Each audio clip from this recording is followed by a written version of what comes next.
दोस्तों, मेरा नाम है उमेश काळे। मेरे YouTube चैनल का नाम है परफॉर्मेंस मैनेजमेंट इन मैन्युफैक्चरिंग। आज जो हम वीडियो लेके that is critical to schedule in manufacturing, इस पर हम डिस्कस करेंगे। सो इन मैन्युफैक्चरिंग एक ये जो कॉमन फैक्टर है कि आपको जो कस्टमर का शेड्यूल आता है उसको आपको प्लान करना पड़ता है, और वो प्लान करते टाइम आपको ये चेक करना पड़ता है कि उसमें आपको क्या क्या फैक्टर्स चेक करना चाहिए कि उससे आप शेड्यूल आसानी से और विदाउट एनी प्रॉब्लम मीट कर सको। तो उसके लिए डिफरेंट मैट्रिक्स है, तो वो डिस्कस करेंगे। तो what are this metrics will discuss today. So for that we have shared some slides along with this video to understand the subject. The first slide is regarding the what are the metrics. So while preparing the schedule for the customer, आपको कौन से matrix उसमें consider करना पड़ता है to understand कि आप schedule कैसे मीट कर सकते हैं, उसमें क्या क्या आपको दिक्कत आ सकते हैं। So first metric is cycle time, then second metric is process cycle efficiency, third is process lead time, fourth is process velocity and fifth is OEE, that is overall equipment effectiveness. These are the 5 metrics. उस पर से आप आपका customer schedule effectively plan कर सकोगे। So one by one हम discuss करेंगे। तो first one is cycle time. Cycle time का डेफिनेशन है कि time to perform the operation of the process. आपके प्रोसेस में जो डिफरेंट ऑपरेशन है उसका हर एक स्टेज का जो टाइम रिक्वायर्ड है to complete that operation, it is called as the cycle time. So along with the cycle time we have to also consider the queuing time and waiting time, because आपका जो manufacturing process है यानी from start to and, उसमें जो different stages है complete करने के लिए जो टाइम लगता है that is lead time. So from the beginning of the process to the end of the process जो टाइम लगता है that is lead time.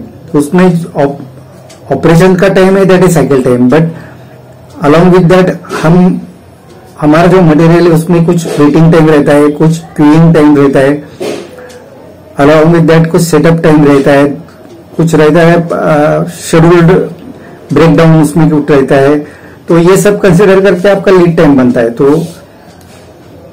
Along with that cycle time you have to also consider the lead time. Another factor along with the cycle time is takt time. Takt time का definition है available production hour divided by the customer demand. इस पर से ये आपको समझ में आता है कि कस्टमर डिमांड मीट करने के लिए आपको सफिशिएंट प्रोडक्शन आवर्स अवेलेबल है या नहीं है, यानी अगर नहीं है तो for that what you are going to do, and अगर है तो आपको कैसा प्लान कर सकेंगे। So this is regarding the cycle time. Then next one is process cycle efficiency. Process cycle efficiency calculation के लिए फॉर्मूला है value added time divided by total lead time. So value added time का concept समझने के लिए आपको ये understand करना पड़ेगा कि वैल्यू जो आपके मैन्युफैक्चरिंग प्रोसेस में पार्ट में जो वैल्यू ऐड होता है वो कैसे हम फाइंड आउट कर सकते हैं। तो वैल्यू एडिशन कंसेप्ट समझना पड़ेगा। Value addition concept is that कि आपके प्रोसेस में आप जो मैन्युफैक्चरिंग करते हो उसमें जो प्रोसेस है as per the customer requirement आपका प्रोसेस है या नहीं है। अगर कस्टमर रिक्वायरमेंट नहीं, as per the customer requirement आपका प्रोसेस नहीं है तो it is not the value adding activity. आपके पार्ट पर अगर फर्स्ट टाइम आप ऑपरेशन करोगे तो that is value addition time. आप अगर उसमें रिवर्क करोगे या कुछ उसमें रिएक्शन होता है that is not value addition. आपके अगर पार्ट का कुछ शेप चेंज होता है that is the value addition. So these are the 3 things which add to value in your product. Then value formula जो है that is value added time divided the total lead time. So lead time concept हमने अभी पिछले slide में भी discuss किया है। That is the total time required to complete the series of operation in your manufacturing process. So उसमें include होता है operation time, waiting time, setup time, changeover time, ये सब इंक्लूड होके लीड टाइम होता है। तो ये लीड टाइम से आपको ये समझ में आता है कि आपका प्रोडक्ट जो है, जो आपका एक बैच अगर आपने प्रोसेसिंग को लिया तो उसको कितना टाइम लगता है फ्रॉम स्टार्ट टू एंड, और उस पर से आप फाइंड आउट कर सकते हैं कि आपको कस्टमर को आप कितना दिन में आप मटेरियल सप्लाई कर सकोगे। एंड अलॉन्ग विद दैट आपका जो कॉस्ट फैक्टर है ये भी आप अंडरस्टैंड कर सकोगे कि एक पार्ट जो अगर हम एक हफ्ते का बाद अगर डिस्पैच कर सकते हैं तो उसमें आपका कितना कॉस्ट उसको लगता है, उस पर से भी आप ये लीड टाइम पर से समझ सकते हैं। So this is regarding the process cycle efficiency. Then process velocity. Process velocity understand करने के लिए आपको ये फाइंड आउट करना पड़ेगा कि आपको टोटल लीड टाइम कितना है, कितना स्टेजेस है आपके प्रोसेस में। अगर आपका टोटल लीड टाइम 20 आवर्स है और आपके 5 स्टेजेस है तो आपका velocity of each production stage is 4 numbers per hour.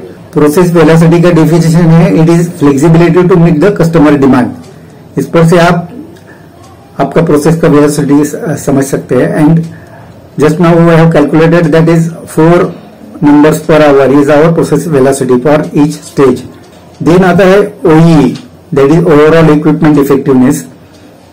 OEE का फॉर्मूला है availability into performance into quality. Availability का फॉर्मूला है एक्चुअल ऑपरेशन टाइम, आपका जो टोटल ऑपरेशन टाइम है divided by the plan time. So ये OEE आपको हर एक मशीन का कैलकुलेट करना पड़ता है, तो उसमें से आप एक मशीन का actual operation time find out कर सकते हैं divided by the plan time. अभी ये प्लान टाइम में क्या क्या इंक्लूड होता है, that is schedule shutdown, lunch break, holidays, shift change, part change. ये इसका जो टाइम है वो प्लान टाइम में आप कंसिडर कर सकते हैं। सो आपका जो अवेलेबल टाइम है उसमें ये इंक्लूड करना पड़ेगा how much is the plan time. Then performance के लिए आपको ये कंसिडर करना पड़ेगा आपका पुअर क्वालिटी, ऑपरेटर इफिशियंसी भी आपको परसेंटेज में फाइंड आउट करना पड़ेगा। देन इक्विपमेंट शटडाउन, इसमें इस पर से आप इक्विपमेंट इफिशियंसी कैलकुलेट करके इसमें कंसिडर कर सकते हैं। और क्वालिटी में no work and rejection. First quality में आपको रिजेक्शन एंड रिवर्क नहीं होना चाहिए। एंड फर्स्ट क्वालिटी जो यील्ड है वो फाइंड आउट करना पड़ेगा, यानी आपका परसेंटेज कितना यील्ड है फर्स्ट क्वालिटी पास का। सो ये तीनों का multiplication, that is availability, performance and quality, इसका मल्टीप्लीकेशन फाइंड करके आप OEE कैलकुलेट कर सकते हैं।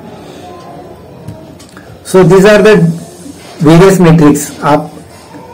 आपका जो शेड्यूल आप प्लान करते हो कस्टमर के लिए वो कंसिडर करने के लिए ये 5 डिफरेंट मेट्रिक्स हमने जो डिस्कस किए वो आपको प्लान करना पड़ेगा और कंसिडर करना पड़ेगा for the calculation of customer schedule. So now we are closing the video. I hope that you like the video, so please subscribe the video, share the video। And ये आपका जो organisation में है, ये आप अगर आपके ऑर्गेनाइजेशन में शेयर करोगे तो आपके टीम मेंबर के लिए ये मोटिवेटिंग फैक्टर हो सकता है और आपको जो आपके ऑब्जेक्टिव्स है, डिपार्टमेंटल ऑब्जेक्टिव या कंपनी वाइड ऑब्जेक्टिव, वो अचीव करने में आपको आसानी हो सकती है। So thank you to join my video. Thank you very much.